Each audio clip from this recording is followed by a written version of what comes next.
So லூக்கா 1ஆம் அதிகாரத்திலையும் லூக்கா 2ஆம் அதிகாரத்திலையும் கிறிஸ்து பிறப்போடு தொடர்புடைய எத்தனை பாடல்கள் இருக்கிறது? 4 பாடல்கள் இருக்கிறது. அதில் முதல் பாடல் மரியாளின் பாடல். அது 46ஆம் வசனத்தில் இருந்து 56 வரைக்கும் இருக்கிறது. அப்பொழுது மரியாள், என் ஆத்துமா கர்த்தரை மகிமைப்படுத்துகிறது. அல்லேலூயா. என் ஆத்துமா கர்த்தரை மகிமைப்படுத்துகிறது. என் ஆவி என் இரட்சகராகிய தேவனில் களி கூறுகிறது என்று அவள் சொல்லுகிறாள். அதை அவள் பாடல் வடிவத்திலே சொல்லுகிறாள். ஆகவே அது மரியாளின் பாடல் என்று அழைக்கப்படுகிறது. மரியாள் பாடின துதி பாடல் மகிமைப்படுத்துதல். ஒரு அல்லேலூயா சொல்லாமா? மரியாள் பாடின பாடல்ல முதல் வார்த்தை லத்தீன் மொழியில, லத்தீன் பைபிள்ல மேக்னிஃபிகேட். லத்தீன் பைபிள்ல மரியாள் பாடின பாடல் முதல் வார்த்தை என்னதுங்க? மேக்னிஃபிகேட். மரியாள் பாடின துதி பாடல் மகிமைப்படுத்துதல், மேக்னிஃபிகேட் என்று அழைக்கப்படுகிறது. ஏனெனில் லத்தீன் வேத புத்தகத்தில் இப்பாடல் மேக்னிஃபிகேட் என்ற வார்த்தையில் தொடங்குகிறது. அந்த லத்தீன் வல்கேட்ல, இத்தாலியில அந்த மக்கள் பயன்படுத்தக்கூடிய அந்த லத்தீன் வேதத்துல இந்த மரியாளின் பாடலின் முதல் வார்த்தை மேக்னிஃபிகேட், மகிமைப்படுத்துகிறது, குளோரிஃபைஸ் என்று ஆரம்பிக்கிறது. இப்பாடலில் மரியாள் கடவுளை, தேவனை என் இரட்சகராகிய கடவுள் என்று அழைக்கிறார். 47ஆம் வசனம், என் ஆவி என் இரட்சகராகிய தேவனில் களி கூறுகிறது. என் ஆவி என் இரட்சகராகிய தேவனில் களி கூறுகிறது.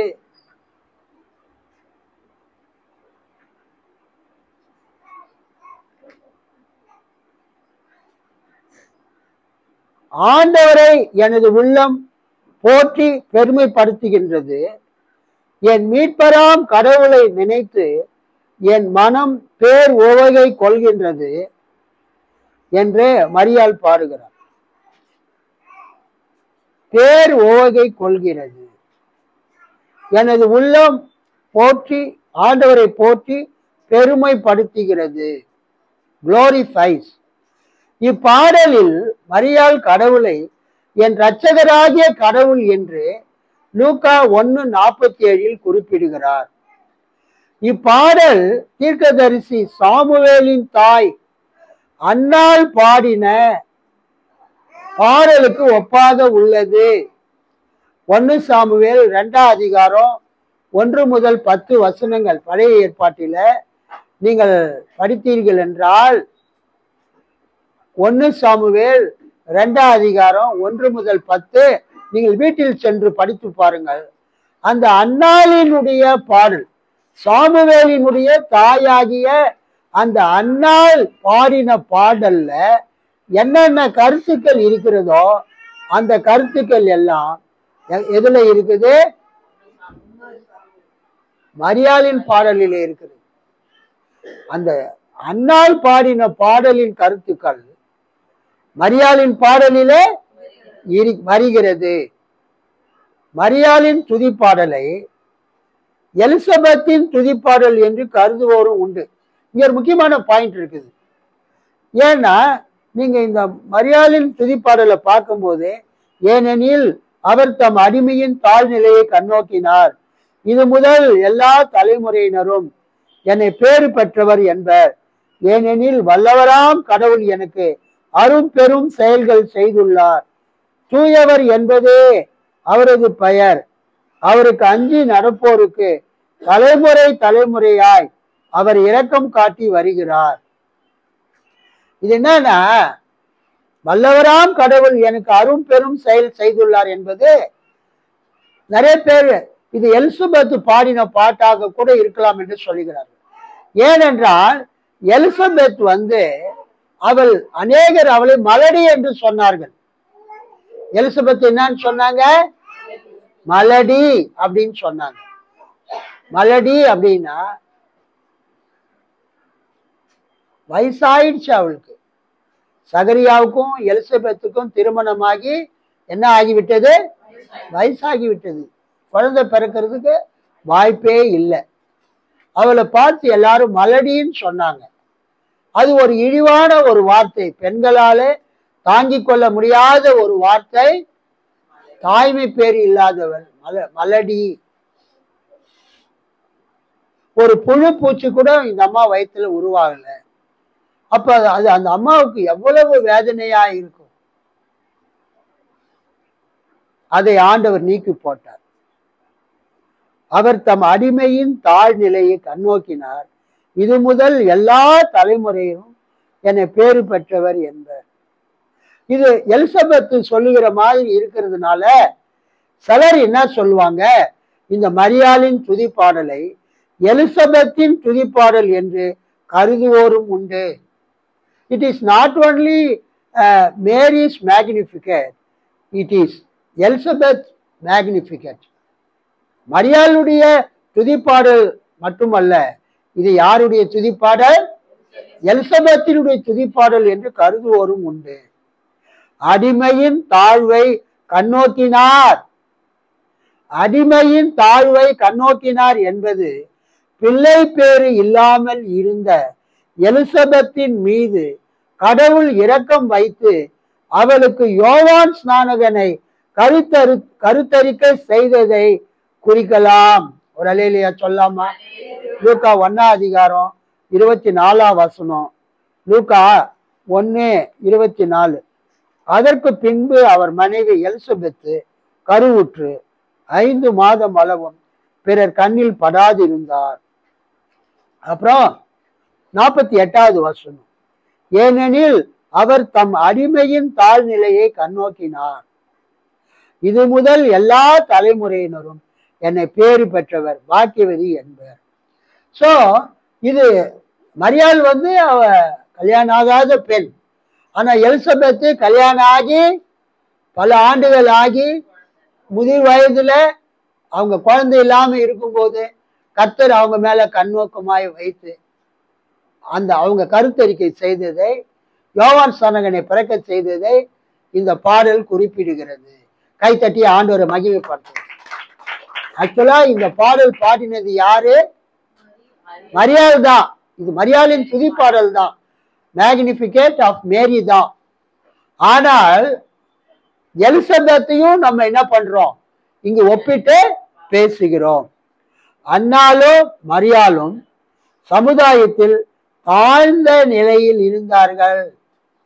See, God is always on the side of the oppressed people. God is always on the side of the marginalized people. God is always on the side of the poor people. தேவன் எப்பொழுதுமே ஒடுக்கப்பட்டவர்கள் பக்கம் இருக்கிறார். தேவன் எப்பொழுதுமே சமுதாயத்தால் ஓரங்கட்டப்பட்டவர்கள், சமுதாயத்தில் விளிம்பு நிலையில் வசிக்கிற மக்களுடைய பக்கத்தில் இருக்கிறார். கடவுள் எப்பொழுதுமே ஏழைகள் பக்கம் இருக்கிறார். கைத்தட்டி ஆண்டவர் மகிமை. நேற்றைய தினம் CSI வேலூர் பேராயர் அவர்கள் எனக்கு ஒரு கிறிஸ்துமஸ் வாழ்த்து, புத்தாண்டு வாழ்த்து அனுப்பிச்சிருந்தார். நேற்றைய தினம் அந்த புத்தாண்டு வாழ்த்து ரொம்ப சிந்திக்க வைத்தது. ஒரு நட்சத்திரம் உதிக்கிறது. அல்லேலூயா. ஒரு நட்சத்திரம் உதிக்கிறது. இயேசு பிறந்த போது ஒரு நட்சத்திரம் உதித்தது, தோன்றினது.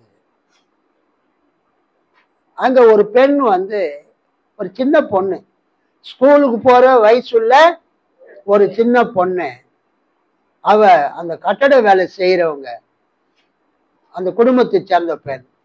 அவளும் என்ன செய்கிறாள், ஒரு கூடையில அந்த உடைக்கப்பட்ட கற்களை எல்லாம், செங்கற்களை எல்லாம் அவள் சுமந்து கொண்டு அவள் செல்லுகிறதை அந்த படத்திலேயே அவர் போட்டிருந்தார். நேற்று நைட்டு எனக்கு ஒரு 11 மணி, ஒரு 11:30 மணிக்கு இதை எனக்கு அனுப்பினார் வேலூர் பேராயர் மற்றும் சென்னையினுடைய பொறுப்பு பேராயர், தென்னிந்திய திருச்சபை பேராயர், தென்னிந்திய திருச்சபை வேலூர் பேராயம் மற்றும் பேராயர் பொறுப்பு சென்னை பேராயம். தரித்திரம் நீங்கிட, சமத்துவம் ஓங்கிட சரித்திர நாயகர் பிறந்தார்.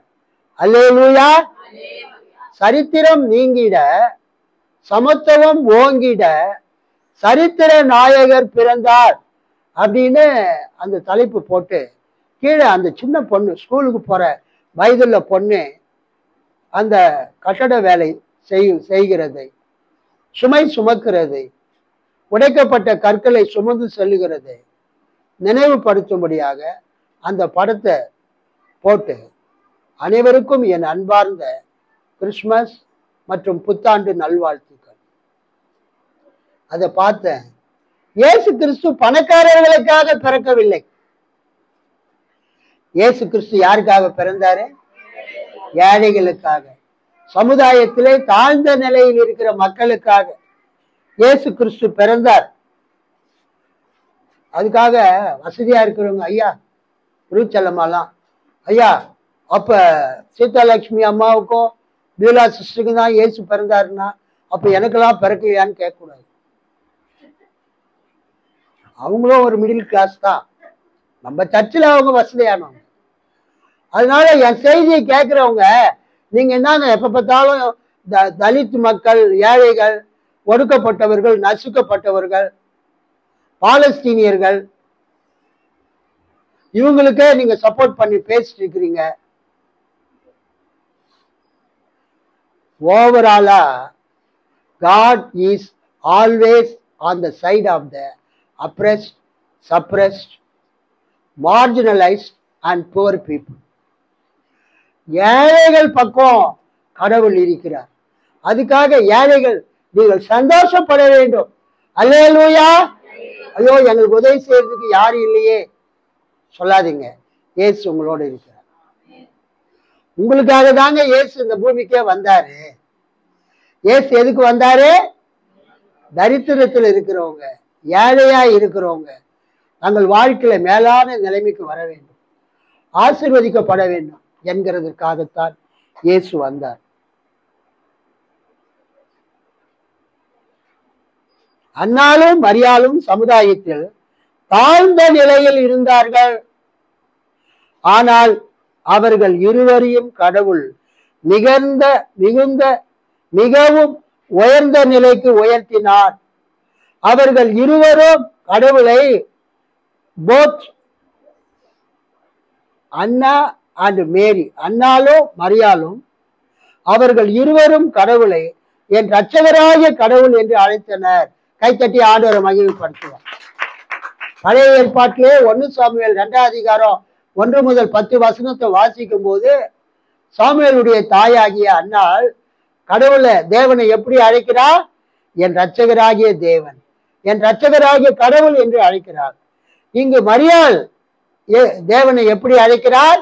என் இரட்சகராகிய தேவன், என் இரட்சகராகிய கடவுள். அன்னாளின் மகன் பழைய ஏற்பாட்டுல சாமுவேல் ஒரு தீர்க்கதரிசியானான். இஸ்ரவேல் மக்களுக்கு நியாயாதிபதி, நீதி தலைவர் ஆனான். புதிய ஏற்பாட்டில் மரியாளின் மகனாகிய இயேசு கிறிஸ்து தீர்க்கதரிசி என்றும் எல்லாருக்கும் ஆண்டவர் என்றும் அழைக்கப்பட்டார். ஒரு அல்லேலூயா சொல்லாமா? அல்லேலூயா. பழைய ஏற்பாட்டுல அன்னாளின் மகன் சாமுவேல் ஒரு நியாயாதிபதி ஆனான், ஒரு தீர்க்கதரிசி ஆனான். புதிய ஏற்பாட்டில இயேசு மரியாள் வயிற்றில் பிறந்த போது மக்கள் என்ன அவர் அழைச்சாங்க? கடவுளுடைய குமாரன், தேவனுடைய குமாரன். கர்த்தருக்கு ஸ்தோத்திரம். இயேசுவையும் ஜனங்க தீர்க்கதரிசி என்று அழைச்சாங்க. இயேசு எல்லாருக்கும் கர்த்தர், இயேசு எல்லாருக்கும் ஆண்டவர் என்று அழைக்கப்பட்டார். மார்ட்டின் லூத்தர் மரியாளின் துதிப்பாடலை ஒரு அழகிய அறிக்கை, த பியூட்டிஃபுல் கன்ஃபெஷன் என்று குறிப்பிட்டார். சீர்திருத்த திருச்சபையினுடைய மிக முக்கிய தலைவர்களில் ஒருவராகிய மார்ட்டின் லூத்தர் இந்த மரியாளின் துதிப்பாடலை, இந்த மேக்னிஃபிகேட்டை அவர் என்ன சொல்றாரு? ஒரு அழகிய அறிக்கை, த பியூட்டிஃபுல் கன்ஃபெஷன் என்று குறிப்பிட்டார். மரியாளின் துதிப்பாடல் ரோமன் கத்தோலிக்க மேரியாலஜி, மரியாள் இயல், இறையியலுக்கு ஆதாரமாக இருக்கிறது. ரோமன் கேத்தலிக்ஸ், ரோமன் கத்தோலிக்கர்கள் மரியாளுக்கு ரொம்ப முக்கியத்துவம் கொடுப்பதற்கு இந்த பாடல் இந்த மரியாளின் துதிப்பாடல் ஒரு அடிப்படையாக இருக்கிறது.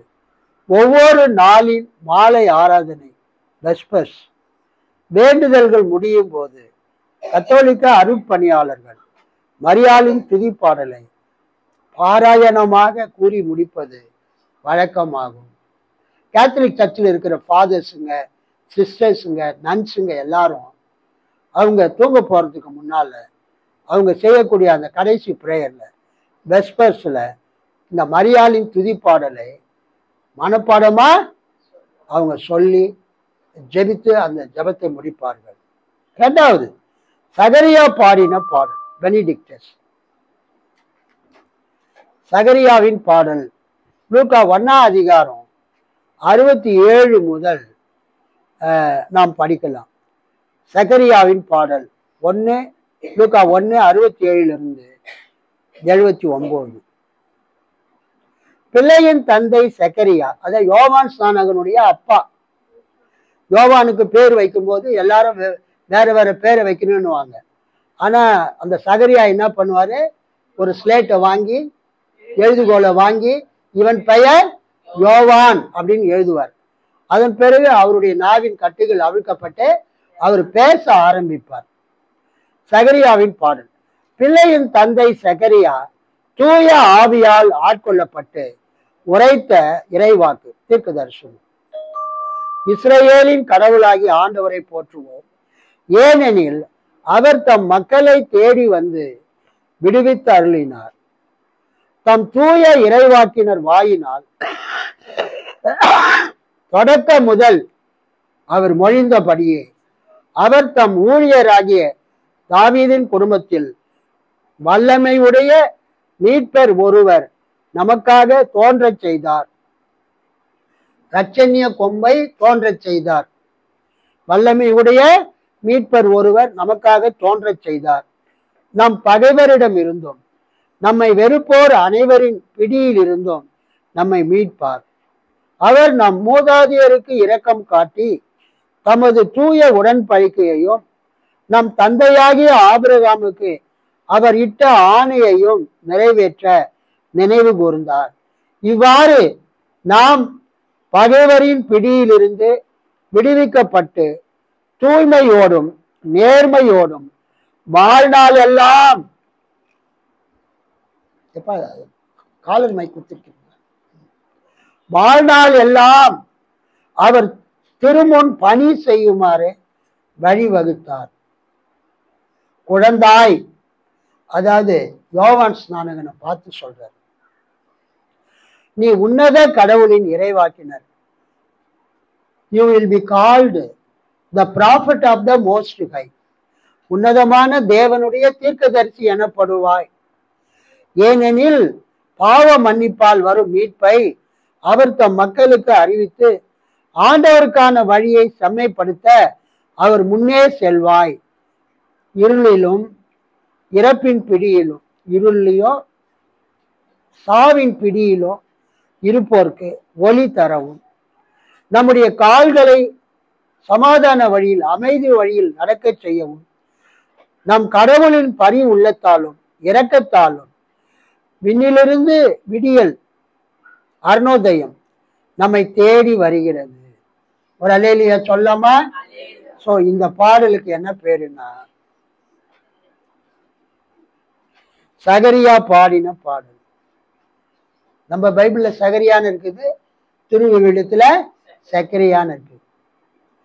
சகரியா பாடின பாடல் லத்தீன் மொழியில, லத்தீன் வல்கேட்ல, லத்தீன் வேத புத்தகத்துல பெனிடிக்டஸ் என்று அழைக்கப்படுகிறது. ஒவ்வொரு பாட்டுக்கும் ஒரு பேர் இருக்கு. மரியாள் பாடின பாடலுக்கு என்ன பேரு? மேக்னிஃபிகட். சகரியா பாடின பாடலுக்கு என்ன பேருமா? விக்டோரியா.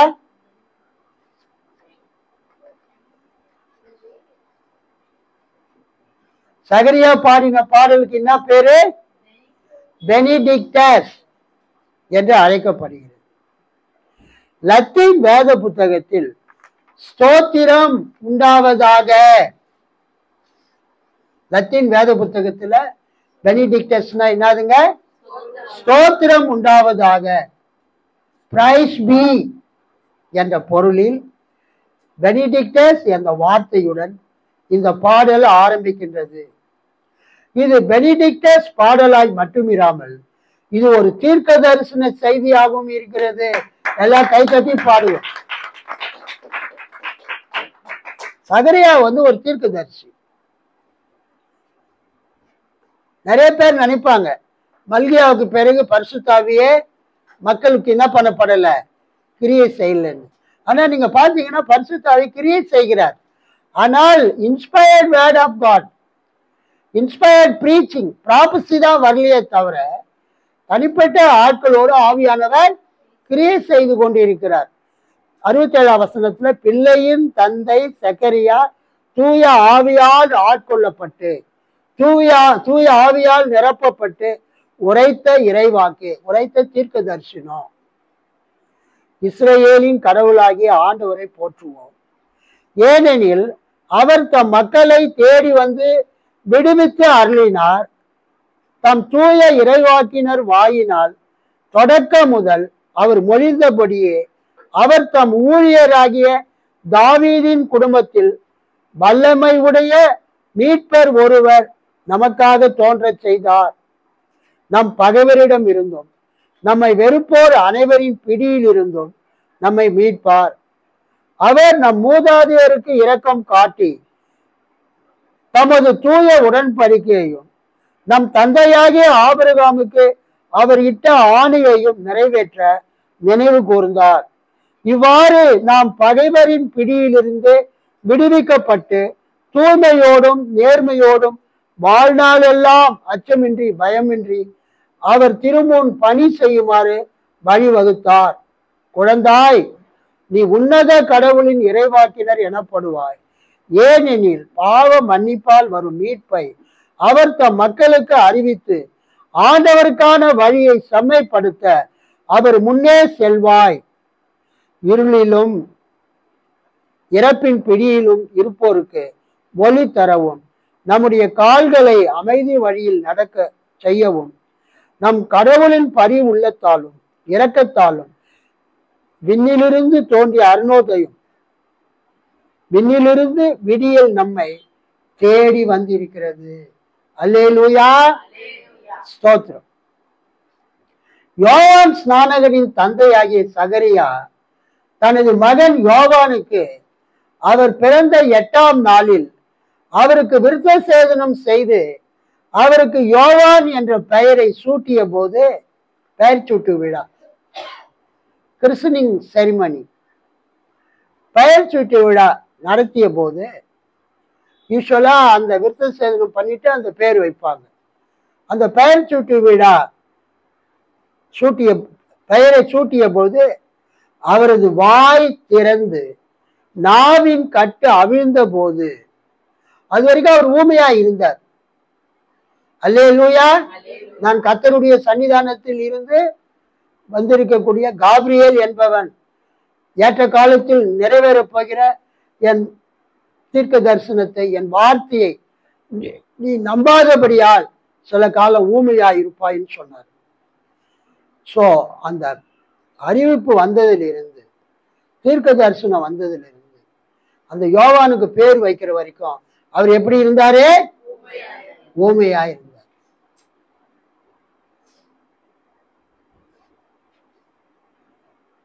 அவருக்கு யோவான் என்ற பெயரை சூட்டிய போது அவரது வாய் திறந்து நாவின் கட்டு அவிழ்ந்த போது கடவுளை போற்றி அவர் புகழ்ந்து பாடின பாடல் பெனிடிக்டஸ்,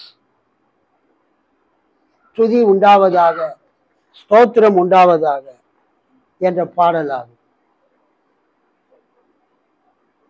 சகரியா தன்னுடைய குமாரனாகிய யோவான் ஸ்நானகனை உன்னதமானவரின் தீர்க்கதரிசி, prophet of the most high. Sakariya தன் மகனை பார்த்து என்ன சொல்றாரு? You are prophet of the most high, உன்னதமானவருடைய தீர்க்கதரிசி என்று அழைத்தார். யோவான் ஸ்நானகரின் முக்கிய பணி அவர் ஆண்டவருக்கு முன்பதாக சென்று அவருடைய வழிகளை ஆயத்தப்படுத்துவதே என்று உரைத்தார். அல்லேலூயா. யோவான் ஸ்நானகருடைய அப்பா சகரியா சொல்றாரு, what is the duty of John the Baptist? புதிதாய் பிறந்திருக்கிற அந்த யோவான் ஸ்நானகன் திருமுழுக்கினர் யோவானுடைய வேலை என்ன? ஆண்டவருக்கு முன்பதாக, இயேசுவுக்கு முன்பதாக சென்று அவருடைய வழிகளை ஆயத்தப்படுத்துவதே என்று உரைத்தார். இப்பாடலில் சகரியா இயேசு கிறிஸ்துவை, நல்லா கவனிங்க, முக்கியமான பாயிண்ட். இந்த பெனிடிக்டஸ், இந்த சகரியாவின் பாடலில் சகரியா இயேசுவை என்னன்னு சொல்றாரு? வல்லமை உடைய மீட்பர். 1:70 லூக்கா 1:70 இயேசுக்கு அவர் கொடுக்கிற பேர் என்னன்னா வல்லமை உடைய மீட்பர்.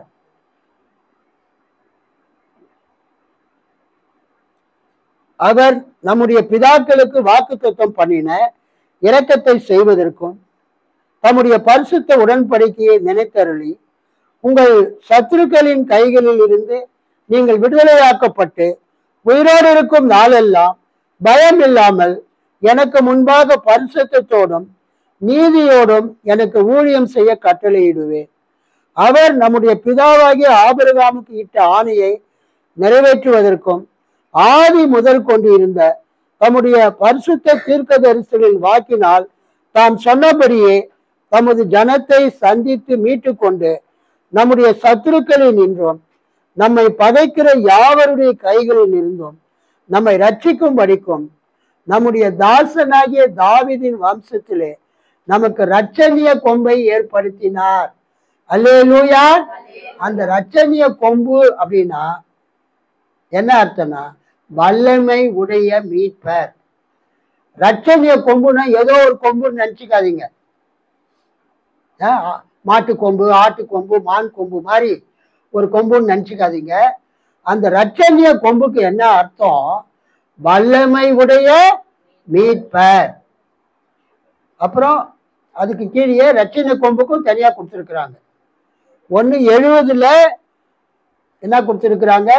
வல்லமையுடைய மீட்பர், சத்துருக்களின் கைகளில் இருந்து நீங்கள் விடுதலையாக்கப்பட்டு உயிரோடு இருக்கும் நாளெல்லாம் பயம் இல்லாமல் எனக்கு முன்பாக பரிசுத்தத்தோடும் நீதியோடும் எனக்கு ஊழியம் செய்ய கட்டளையிடுவேன். அங்க டிரான்ஸ்லேஷன்ல அந்த வல்லமை உடைய மீட்பர் என்ற வார்த்தை சரியா வரல.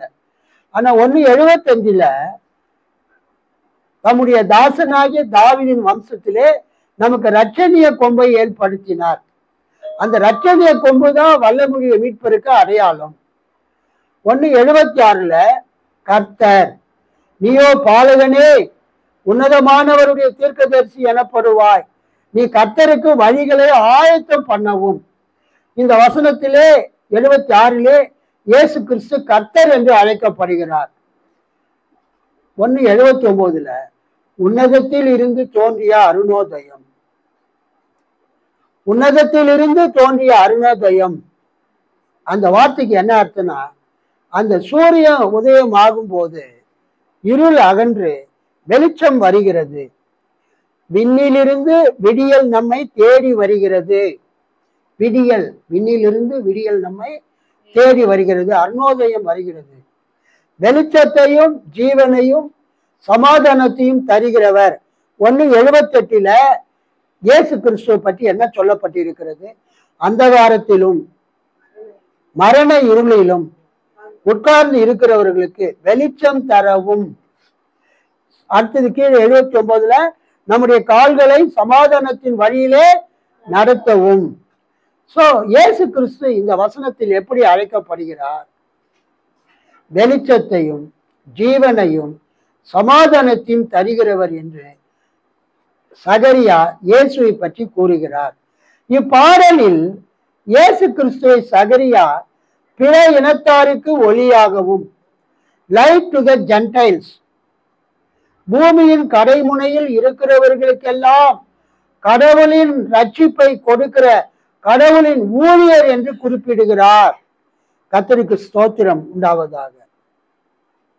அந்தகாரத்திலும் மரண இருளிலும் உட்கார்ந்து இருக்கிறவர்களுக்கு வெளிச்சம் தரவும், நம்முடைய கால்களை சமாதானத்தின் வழியிலே நடத்தவும், இரக்கத்தினாலே உன்னதத்திலிருந்து தோன்றிய அருணோதயம் நம்மை சந்தித்து இருக்கிறது. இந்த வசனம் ஏசாயா 49:5-6 இருந்து எடுக்கப்பட்டிருக்கிறது. ஏசாயா 49:5-6 வசனங்கள். அதுல நம்ம என்ன பார்க்கிறோம்? கர்த்தருக்கு ஸ்தோத்திரம்.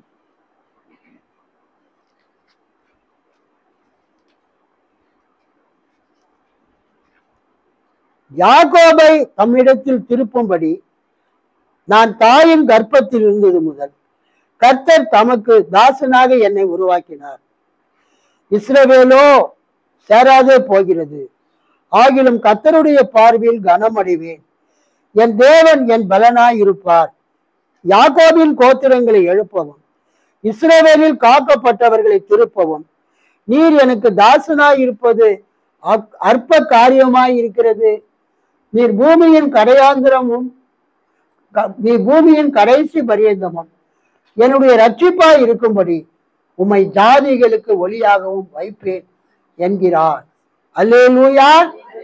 இதை இயேசு கிறிஸ்துவை சகரியா பிற இனத்தாருக்கு ஒளியாகவும், பூமியின் கடைமுனையில் இருக்கிறவர்களுக்கெல்லாம் கடவுளின் ரட்சிப்பை கொடுக்கிற கடவுள் ஊழியராகவும் ஏசாயா 49:5-6 அடிப்படையிலே குறிப்பிடுகிறார்.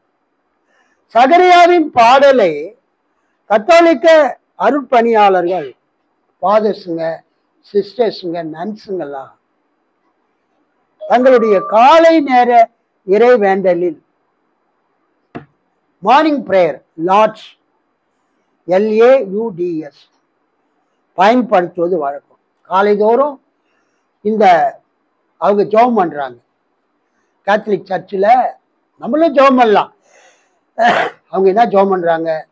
இருளில் இருக்கிற மக்களை சமாதான வழியில எங்களை அவங்களை கொண்டு வருவதற்காக எங்களை நீர் வைத்திருக்கிறீர் என்று அவங்க ஜெபிக்கிறாங்க. அது மட்டுமல்ல, முக்கியமான பாயிண்ட், மரித்தோரை அடக்கம் பண்ணக்கூடிய அந்த அடக்க ஆராதனையில் சகரியாவின் பாடலை பாராயணமாக கூறும் வழக்கமும் இருக்கிறது. சகரியாவின் பாடல் எவ்வளவு பெரிய பாடல் பாருங்க. சகரியாவின் பாடல் லூக்கா 1:68 இருந்து 79 வரைக்கும் இருக்குது. இத அடக்கம் பண்ணுகிற நேரத்துல அந்த கேத்தலிக் ஃபாதர்ஸுங்க என்ன பண்ணுவாங்களா? மனப்பாடமா பாராயணமாக அவங்க கூறுவாங்களாம். சப்போஸ் பாராயணமா சொல்ல முடியலன்னா என்ன பண்ணுவாங்க? அந்த புத்தகத்தை பார்த்து அவங்க வாசிப்பாங்க. அடக்க ஆராதனையில் சகரியாவின் பாடலை ரெசிட்டல் பாராயணமாக கூறும் வழக்கமும் இருக்கிறது. இங்கிலாந்து திருச்சபைகளில், சர்ச் ஆஃப் இங்கிலாந்து, ஆங்கிலிக்கன் சர்ச்சில் மற்றும் லுத்தரன் திருச்சபைகளிலும் காலை ஜபங்களில், மார்னிங் பிரேயர்ஸ், மேட்டின்ஸ்ல சகரியாவின் பாடல் பாடப்படுகிறது. அல்லேலூயா. சோ நமக்கு என்ன ஒரு விஷயம்னா, பெனிடிக்டஸ் என்ற இந்த சகரியாவின் பாடல் அடக்க ஆராதனையில வாசிக்கப்படுகிறது. அப்புறம் அவங்க ஒவ்வொரு நாளும் லார்ட்ஸ் என்று அழைக்கப்படக்கூடிய காலை நேர இறை வேண்டுதல்ல அவங்க ஜெபம் பண்றாங்க. சர்ச் ஆஃப் இங்கிலாந்து, ஆங்கிலிக்கன் சர்ச்சிலையும் லுத்தரன் சர்ச்சுகளிலும் இந்த சகரியாவின் பாடலை ஊழியர்கள், சபையினர்கள் காலையில ஜெபிக்கிறாங்க. நாமும் ஜெபிக்கணும் இந்த சகரியாவின் பாடலை. அதுக்கு அடுத்தது வான தூதர்கள் பாடின பாடல். வான தூதர்கள் பாடின பாடல், அந்த தேவ தூதர்கள், தேவ சேனையின் திரள், அவங்க பாடுறாங்க இல்லையா? லூக்கா 2:10. தேவதூதன் அவர்களை நோக்கி, பயப்படாதிருங்கள், இதோ எல்லா ஜனத்துக்கும் மிகுந்த சந்தோஷத்தை உண்டாக்கும் நற்செய்தியை உங்களுக்கு அறிவிக்கிறேன். இன்று கர்த்தராகிய கிறிஸ்து என்னும் இரட்சகர் உங்களுக்கு தாவீதின் ஊரிலே பிறந்திருக்கிறார். பிள்ளையை துணிகளில் சுற்றி முன்னணையில் கிடத்தி இருக்க காண்பீர்கள். இதுவே உங்களுக்கு அடையாளம் என்றான். அந்த ஜனமே, பரமசேனையின் திரள் அந்த தூதனுடனே தோன்றி, நல்லா கவனிங்க, உன்னதத்தில் இருக்கிற தேவனுக்கு மகிமையும், பூமியிலே சமாதானமும், மனுஷர் மேல் பிரியமும் உண்டாவதாக என்று சொல்லி தேவனை துதித்தார்கள். இந்த உன்னதத்தில் இருக்கிற தேவனுக்கு மகிமையும், பூமியிலே சமாதானமும், மனுஷர் மேல் பிரியமும் உண்டாவதாக என்று சொல்லி அந்த தேவனை துதித்தாங்களே, இதுக்கு என்ன பேருன்னா குளோரியா அப்படின்னு பேரு. இதுக்கு என்ன பேருங்க? குளோரியா. ஷார்ட்டா குளோரியா. உன்னதத்தில் கடவுளுக்கு மாட்சி உரித்தாகுக, உலகில் அவருக்கு உகந்தோருக்கு அமைதி உண்டாகுக என்று கடவுளை புகழ்ந்தது. கர்த்தருக்கு ஸ்தோத்திரம். இந்த வான தூதர்கள், விண்ணக தூதர்கள் பாடிய பாடல் பரமசேனையின் திரள், மேய்ப்பர்களுக்கு நற்செய்தி அறிவித்த தேவ தூதனுடன் சேர்ந்து பாடின பாடல். த குளோரியா இன் எக்ஸல்சிஸ் டியோ, த குளோரியா இன் எக்ஸல்சிஸ் டியோ என்று அழைக்கப்படுகிறது. சுருக்கமாக குளோரியா என்பது இதனுடைய சுருக்க வடிவமாகும். லத்தீன் வேத புத்தகத்தில், லத்தீன் வல்கேட்ல இந்த பாடல் உன்னதத்தில் இருக்கிற தேவனுக்கு மகிமை என்கிற இந்த பாடல், உன்னதத்தில் இருக்கிற தேவனுக்கு மகிமை என்று ஆரம்பிக்கிறது. த குளோரியா என்று ஆரம்பிக்கிறது. இதுல ஒரு முக்கியமான விஷயம் இருக்குது. இந்த விண்ணக தூதர் பாடிய பாடல் சில பைபிள் மொழிபெயர்ப்புகளில 3 பாயிண்டா இருக்கும், சில பைபிள் மொழிபெயர்ப்புகள்ல 2 பாயிண்டா இருக்கும். நம்ம பைபிள்ல எப்படி இருக்குது? 14ஆம் வசனம், உன்னதத்தில் இருக்கிற தேவனுக்கு மகிமை ஒரு பாயிண்ட், பூமியிலே சமாதானம் 2வது பாயிண்ட், மனுஷர் மேல் பிரியமும் உண்டாவதாக. சில மொழிபெயர்ப்புகளில அந்த வான சேனையின் திரள் பாடின பாடல் 3 குறிப்புகளாக இருக்கிறது. சில மொழிபெயர்ப்புகளில 2 குறிப்புகளாக இருக்கிறது. உன்னதத்தில் கடவுளுக்கு மாற்றி உரித்தாகுக ஒரு குறிப்பு, உலகில் அவருக்கு உகந்தோருக்கு, கடவுளுக்கு பிரியமாய் இருக்கிறவர்களுக்கு சமாதானம் உண்டாவதாக 2 குறிப்போட முடியுது, அமைதி உண்டாகுக. விண்ணக தூதர்கள் பாடிய பாடல் சில மொழிபெயர்ப்புகளில் 3 வரிகளாகவும் வேறு சில மொழிபெயர்ப்புகளில் 2 வரிகளாகவும் உள்ளன. மோனகன் மொழிபெயர்ப்பில், ரிவைஸ்ட் வெர்ஷன்ல, திருத்திய மொழிபெயர்ப்புல இப்பாடல் உன்னதத்தில் கடவுளுக்கு மகிமை 1, பூமியில் மனுஷருக்குள் சமாதானம் 2, மனுஷர் மேல் அவருக்கு பிரியம் என்று சொல்லி கடவுளை துதித்தார்கள் என்று மொழிபெயர்க்கப்பட்டுள்ளது. திருவிவிலியம் மற்றும் லகு தமிழ் மொழிபெயர்ப்பில், ஐபிஎஸ் மொழிபெயர்ப்பில் இப்பாடல் 2 வரிகளில் மொழிபெயர்க்கப்பட்டுள்ளது. உன்னதத்தில் இறைவனுக்கு மகிமை உண்டாகட்டும், பூமியில் அவர் தயவு காட்டுகிற மனிதருக்கு சமாதானம் உண்டாகட்டும். உன்னதத்தில் கடவுளுக்கு மகிமை உண்டாகட்டும், பூமியிலே அவர் யாருக்கு தயவு காட்டுறாரோ அவங்களுக்கு சமாதானம் உண்டாகட்டும்னு 2 வரியில முடிகிறது என்று அவர்கள் இறைவனை துதித்தார்கள். விண்ணக தூதர்கள், வான தூதர்கள் பாடிய அந்த பாடலின் மைய கருத்தாக கீழ்கண்ட 3 காரியங்களை காணலாம். இயேசுவின் பிறப்பினால் உன்னதத்தில் கடவுளுக்கு மகிமை உண்டாகிறது. கைத்தட்டி ஆண்டவரை மகிமைப்படுத்துங்க. இயேசு இந்த பூமியில ஏன் பிறந்தார்? இயேசு இந்த பூமியில பிறந்ததுனால உன்னதத்தில் இருக்கிற பரலோகத்தில் இருக்கிற கடவுளுக்கு என்ன உண்டாகுதுங்க? மகிமை உண்டாகிறது. பூமியிலே மனுஷருக்குள் சமாதானம் ஏற்படுகிறது. கைத்தட்டி ஆண்டவரை மகிமைப்படுத்துவோம். உன்னதத்தில் இருக்கிற பரலோகத்தில் இருக்கிற கடவுளுக்கு தேவனுக்கு மகிமை உண்டாகுது. பூமியிலே வாழக்கூடிய மக்களுக்கு என்ன உண்டாகுது? சமாதானம் ஏற்படுகிறது. வானமும் பூமியும், பரலோகமும் பூமியும், உன்னதமும் பூமியும் இணைக்கப்படுவதால் கடவுளுடைய தயை மனிதர்களுக்கு அளிக்கப்படுகிறது. அல்லேலூயா. பரலோகத்திலிருந்து இயேசு கிறிஸ்து இந்த பூமியில பிறந்ததுனால, வானமும் பூமியும் இணைக்கப்பட்டதுனால மனிதர்களுக்கு என்ன கிடைத்தது? மனிதர்களுக்கு கடவுளுடைய தயவு கிடைத்தது.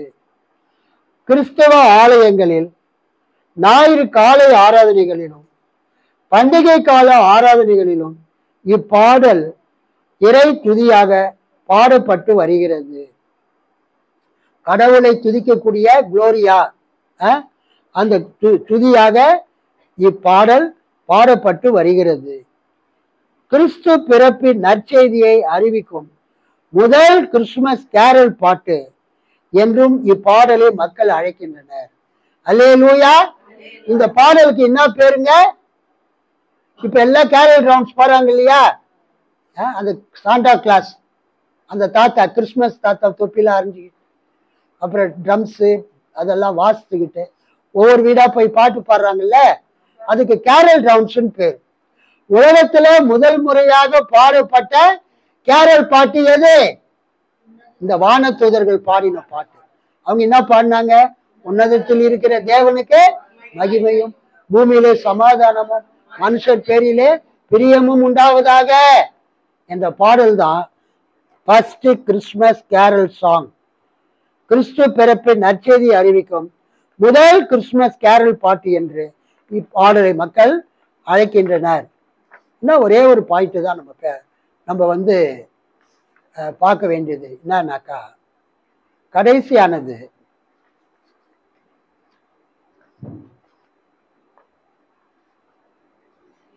சிமியோனின் பாடல். கர்த்தருக்கு ஸ்தோத்திரம்.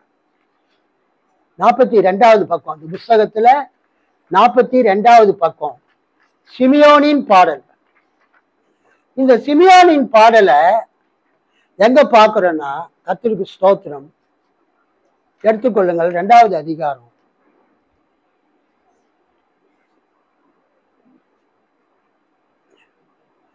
லூக்கா. இது பெரிய பிரசங்க தான், ஆனா நீங்க கற்றுக்கொள்ள வேண்டும். இன்னைக்கு கற்றுக்கொள்ளவில்லை என்றால் பிறகு எப்போது கற்றுக்கொள்வீர்கள்?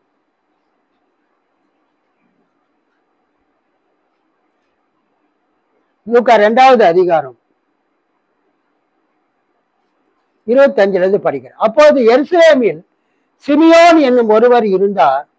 அவர் நேர்மையானவர், இறைப்பற்று கொண்டவர், இஸ்ரவேலுக்கு வாக்களிக்கப்பட்ட ஆறுதலை எதிர்பார்த்து இருந்தவர்.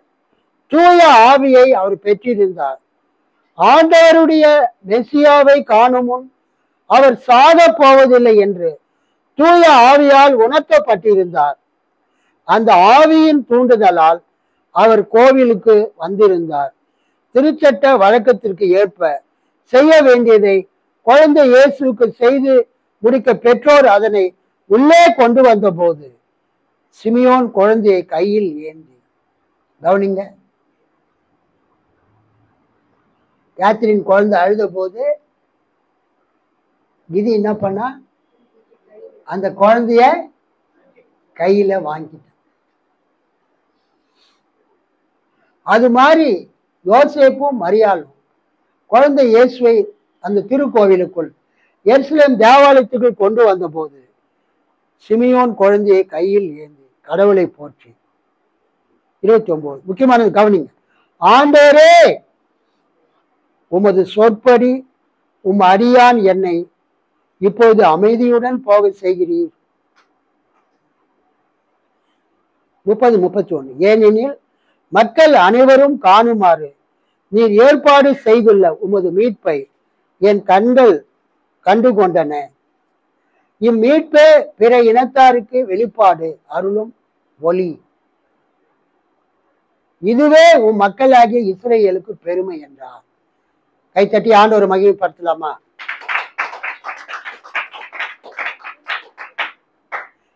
சிமியோனின் பாடல் நன்கு டிமிட்டிஸ் என்று லத்தீன் மொழியில் அழைக்கப்படுகிறது. நன்கு டிமிட்டிஸ்.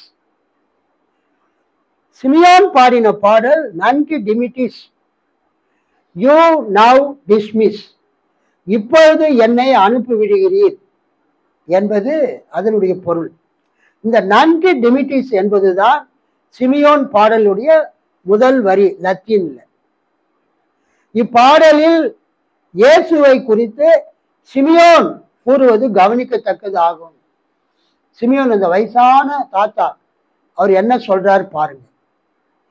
சிமியோன் ஒரு ஆசாரியன் அல்ல, he was not a priest, ஆனால் அவன் ஒரு நீதிமான், தேவ பக்தி உள்ளவன், இஸ்ரவேலின் ஆறுதல் வர காத்திருந்தவன், அவன் மேல் பரிசுத்த ஆவி இருந்தார். அல்லேலூயா. நிறைய பேர் சொல்லுவாங்க மல்கியா தீர்க்கதரிசியோட பரிசுத்த ஆவி கிரியை செய்யவில்லை, அதோடு யோவாஸ்தானகன் காலத்துலதான் பரிசுத்த ஆவி வந்தது. ஆனா பரிசுத்த ஆவி கிரியை செய்து கொண்டு இருக்கிறார். அல்லேலூயா.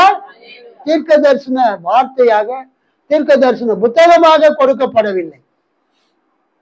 இங்க அவர் எப்படி இருக்கிறாரு?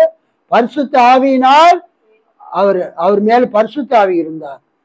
அவன் பரிசுத்த ஆவியின் ஏவுதலினால் எருசலேம் தேவாலயத்திற்கு வந்து கிறிஸ்துவை தன்னுடைய கரங்களில் வாங்கி இப்பாடலை அவர் பாடினார்.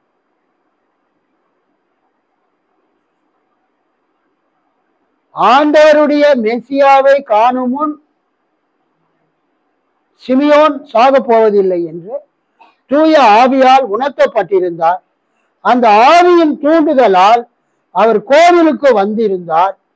திருச்சட்ட வழக்கத்திற்கு ஏற்ப செய்ய வேண்டியதை குழந்தை இயேசுவுக்கு செய்து முடிக்க பெற்றோர் அதனை உள்ளே கொண்டு வந்தபோது சிமியோன் குழந்தையை கையில் ஏந்தி கடவுளை போற்றி கீழ்கண்ட வார்த்தைகளை அவர் கூறுகிறார். சில கிறிஸ்துவ சபைகளில் நல்லா கவனிங்க, முக்கியமான பாயிண்ட். இந்த சிமியோனின் பாடல் சில சபைகளை எங்க பயன்படுத்துறாங்க? சில கிறிஸ்துவ சபைகளில் திருவிருந்து ஆராதனை முடிந்த பிறகு பலிபீட தண்டையில் கிறிஸ்துவை பெற்றுக் கொண்டதற்கு அடையாளமாக, ஆண்டவரே உமது வார்த்தையின்படி உமது அடியேனை இப்பொழுது சமாதானத்தோடு போக விடுகிறீர், லூக்கா 2:29 என்ற சிமியோன் பாடலை பாடுவார்கள். கவனிங்க, எங்க ஊர்ல இருக்கிற சர்ச்சில் இந்த பாட்டை பாடுவாங்க. சர்ச்சு முடியும் போது, இப்போது எங்களை சமாதானத்தோடு எங்களை அனுப்பி விடுகிறீர். இந்த பாடலை அந்த சிமியோன் பாடினார். ஆனா சில சபையில ஹோலி கம்யூனியன், யூகரிஸ்ட், கர்த்தருடைய திருவிருந்து ஆராதனை முடிஞ்ச பிறகு இந்த பாடலை பாடுவாங்களாம். உமது வார்த்தையின்படி உமது அடியேனை இப்போது சமாதானத்தோடு போக விடுகிறீர். இப்பாடலில், இந்த சிமியோனுடைய பாடலில் இயேசுவை சிமியோன் என்னன்னு குறிப்பிடுறாரு? கடவுளுடைய ரட்சிப்பு. அவர் எப்படி குறிப்பிடுறாரு? கடவுளுடைய ரட்சிப்பு, சால்வேஷன் ஆஃப் காட். கடவுளுடைய ஒளி, லைட் ஆஃப் காட். கடவுளுடைய மகிமை, குளோரி ஆஃப் காட் என்று குறிப்பிடுகிறார். சிமியோனின் பாடல் வரிகளை இரவு உறங்க செல்வதற்கு முன்பு கத்தோலிக்க அருட்பணியாளர்கள் செய்யப்படும் ஜபத்தில் கம்ப்ளைண்ட் பயன்படுத்தப்படுகிறது. இந்த எல்லா பாடல்களும் கர்த்தராகிய இயேசு கிறிஸ்து கடவுளாகவும் இரட்சகராகவும் ஆண்டவராகவும் சித்தரிக்கின்றன. அல்லேலூயா. என்னென்ன பாடலை பார்த்தோம்?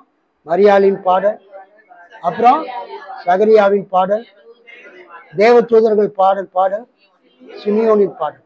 இந்த எல்லா பாடல்களிலும் இயேசு என்னவா இருக்கிறாரு? கடவுளா இருக்கிறாரு, இரட்சகராய் இருக்கிறாரு, ஆண்டவராய் இருக்கிறார் என்று இந்த பாடல்கள் கூறுகிறது. கிறிஸ்மஸ்க்கு முன்னால இந்த கிறிஸ்மஸ் சாங்ஸ், கிறிஸ்து பிறப்போடு தொடர்புடைய இந்த 4 பாடல்களை நாம் தியானிக்க கர்த்தர் உதவி செய்தார். அதற்காக எல்லாரும் உற்சாகமாக கரங்களை தட்டி ஆண்டவர் மகிழ்ச்சி.